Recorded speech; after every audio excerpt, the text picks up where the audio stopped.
thrust your parry out, and you actually do succeed. What's the size of your and I'm not being rude when I say this. What's the size of your weapon?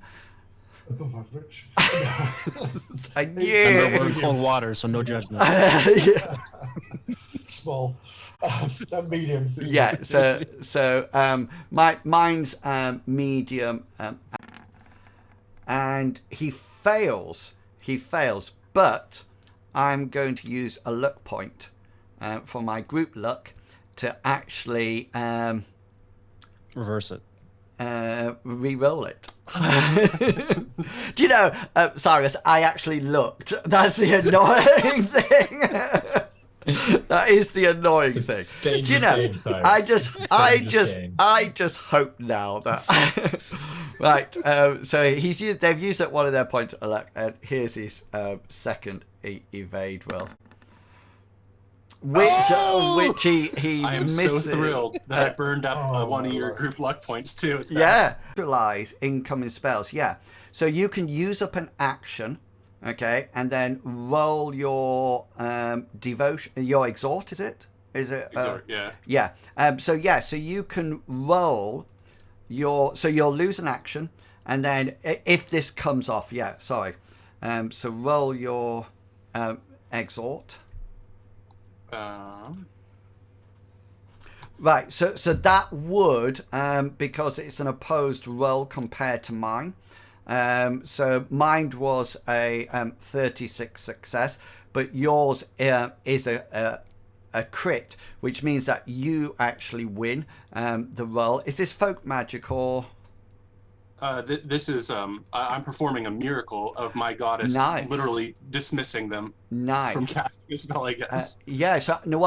As this spell actually flies across to you, you see him spell casting, and because you also got a critical success, you don't lose any magic points from it, and the spell sort of like comes towards you, and it seems to take on the form of almost like a flying piranha fish. No, not a piranha, almost like a squid. It takes on the form, as he catches it, of this squid coming towards your face with its tentacles outstretched, and you see it coming. You dismiss it with the power of Amriel, and sort of like take it to one side. You're not too sure what the spell was or is, and that's because you don't. Right. So ideally, Hazard wants to try to get around here now. He's hoping that once he goes out to this light down here, that there'll be light from the Sea Devil. I want to be as stealthy as possible to sneak around there and hopefully try to subdue him with a spear through the head before he turns around. Okay, then. So you're going to stealth up to him, yeah? Yes, as quietly as possible. He wants to slide his feet through the water rather than lifting them up and down. Okay, then. So move, because you're going to almost like put yourself into darkness at one point, aren't you? Yeah, this is the thing. If it gets to the point where he can't see ahead of himself, he'll come back. He's not stupid enough to stumble in the dark. Right. So I can maybe go a little closer, without going as far as I did before. Yeah. Give a little light. Okay, then. So move Cyrus where you want him to be. That's fine. And then, Hazra, you're going to make your stealth roll. It's not going to be standard because of the water and the general acoustics of the cavern. So it's going to be a hard roll, but it's going to be opposed by his perception roll. So if you get it, then it's absolutely fine. If you fail and he fails as well, then I'm going to put it in your favor. Okay, but if you fail and he succeeds, then he will hear something. So if you'd like to roll your stealth roll, remember it's okay. So his perception roll is 66. Yeah. So you come round the corner, thinking that you're extremely quiet. But obviously you're not used to moving in this wet terrain. And as you come round the corner, you are getting close. You're not quite in combat range. But you sort of like come round and you can see him there. And all of a sudden he seems to be peering ahead. And then all of a sudden, you know, there's this splash or this drip, and he turns round and sees you there. And at that point, let's have remember they're carrying tridents. That's what they're actually carrying. Let's burst into some. I think at this point it might be best if I cast shove against the devil and try to shove him away, either hopefully shoving him to the point where he loses grasp of his trident or he pulls a trident out. Okay, so what I'm going to say that if the spell is successful, does he what does he use to resist?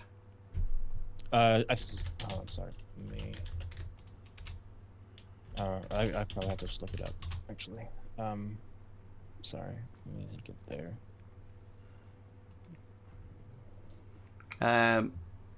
Resist is special. Let's have a look. 130.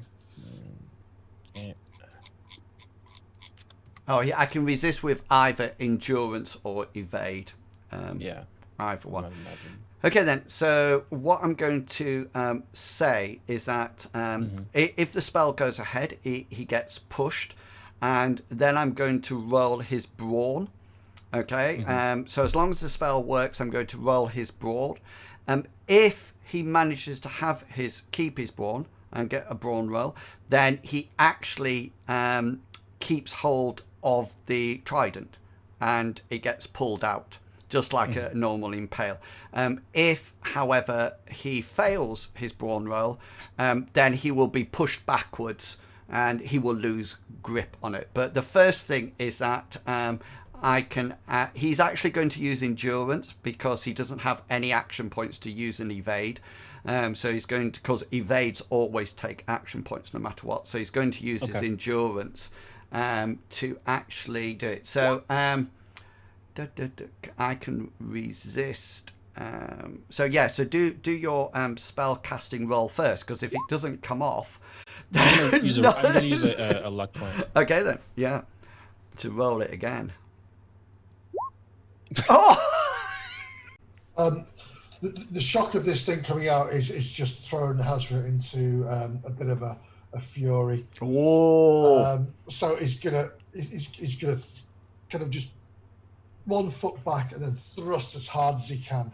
Okay then. With his spear. Thrust away. Thrust away. Oh, nice. Yeah. This one, yeah.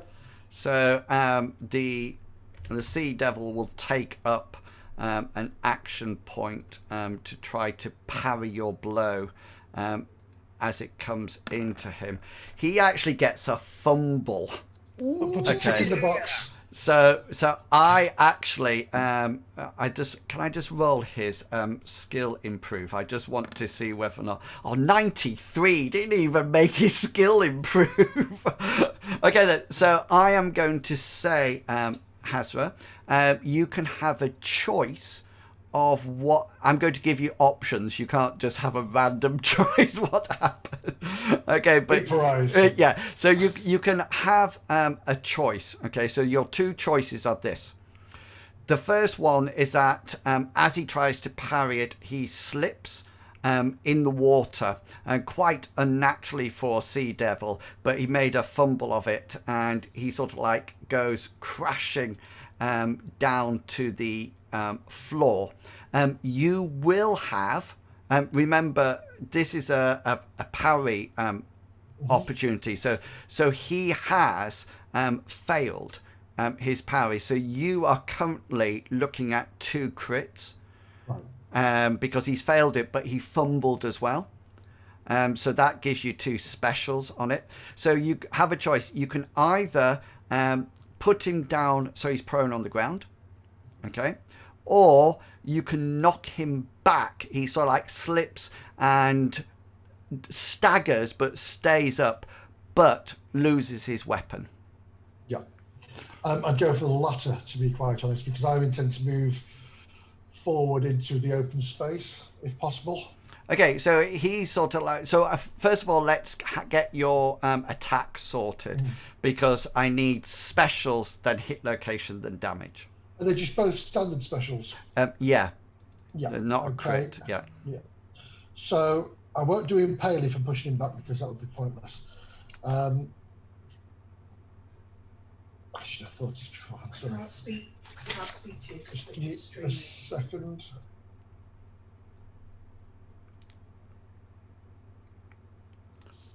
I'm going to want to press advantage as one of them and choose location as the other. Okay then. Choose location is going to be, I'm going to go leg. I want to take one of his legs if possible. Ooh, yeah, nice. So you got some damage there, don't you? Yes, I do. I need some damage on his leg. On his leg. Are you going left leg or right leg? I'm going to go left leg, because you always go left leg. Okay. Yeah, so I'm just trying to find my thrown spear. So it starts with thrust spear. Thrust. An 8 for that one. That's nice. So let me just get on to this. Is left leg, wasn't it? Let me just do that. And that's right. Yeah, so that actually, he has a point of armor, which takes it down to a 7, but that also puts him down to 0 hit points there, which means he has a serious wound, which means he has to, no matter what, he has to roll his endurance in order to withstand that. Yeah, which he actually makes. So you sort of like whack him in the leg. He doesn't fall prone or anything, but he does stagger back.